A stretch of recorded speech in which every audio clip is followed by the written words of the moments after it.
Hello guys, hello. Earth signs, Virgo, Capricorn, and Taurus, welcome dito sa aking channel, Palaran 888. Welcome. Alamin natin kung anong messages, vibration, gabay energy para sa inyong lahat. The general reading, so pwede kang makaresonate. Earth signs, Virgo, Capricorn, and Taurus. Okay, Earth signs. If you believe, wow. Okay, wow. So, ang galing na ito. Magkakasunod sila.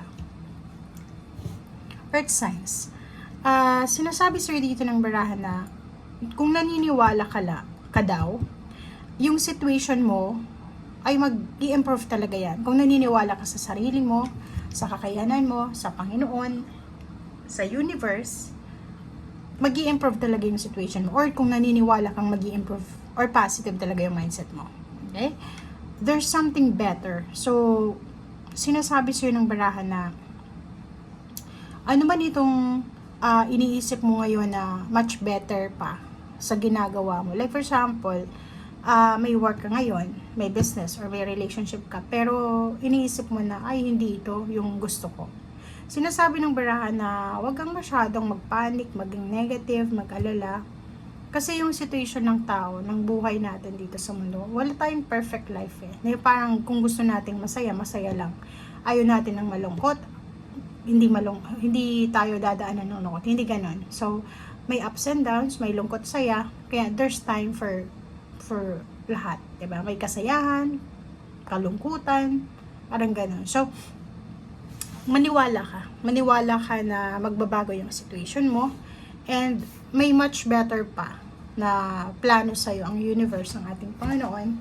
And sinasabi dyan ng barahan na be assertive or be positive sa kung anong gusto mong mangyari sa buhay mo. Okay, huwag kang mawala ng pag-asa.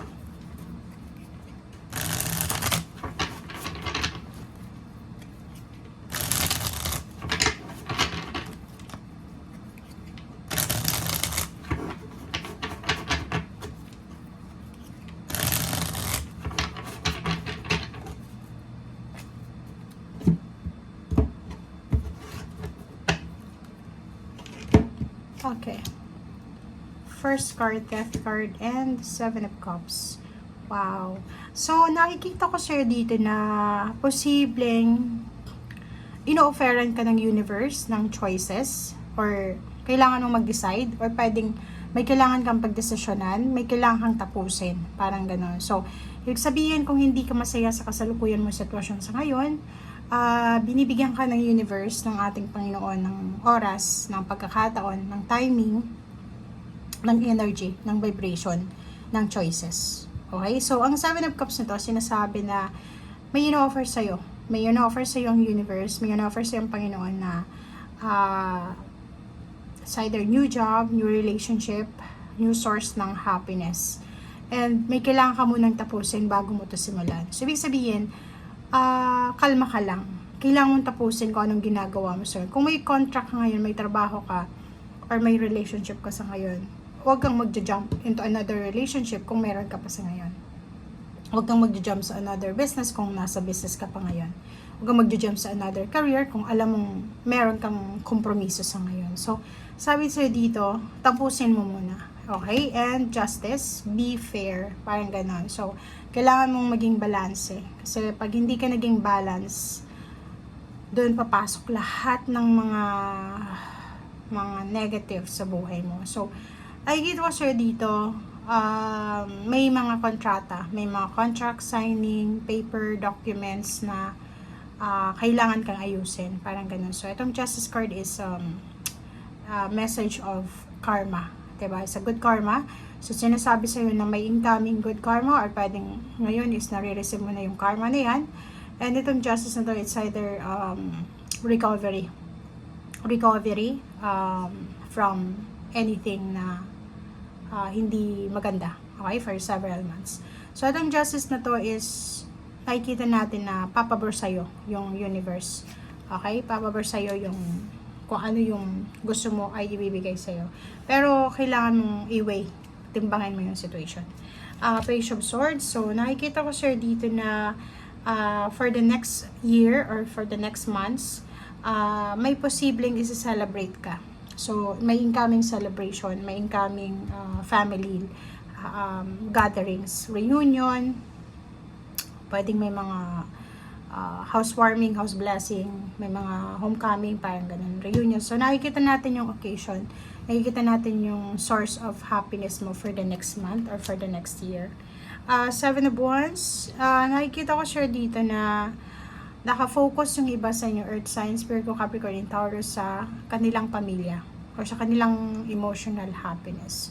So, parang sa ngayon, ang importante sa iyo sa ngayon is emotional happiness. Wala tayong nakikita ditong pera, but ang nakikita ko sure dito is priority mo sa ngayon na proteksyonan yung puso mo, yung source of happiness mo, source of, diba, yung loved ones mo. Okay? Okay, so nakikita ko sure dito na hindi mo masyadong, parang may iba sa inyo na ayaw makaranas ng mga parang pagsubok. Parang medyo, anong tawag dito? In denial pa. Diba? So, yung iba sa inyo dyan, may mga burdens, mga trials, tribulations na pinagdadaanan, mga problema sa buhay na parang ayaw nyong tangkapin. Diba? Yung parang in denial ka. Until now, parang sinasabi, hindi yan totoo, ganyan, ganito. But sinasabi sir dito ng King of Cups na kalmahin mo ang sarili mo.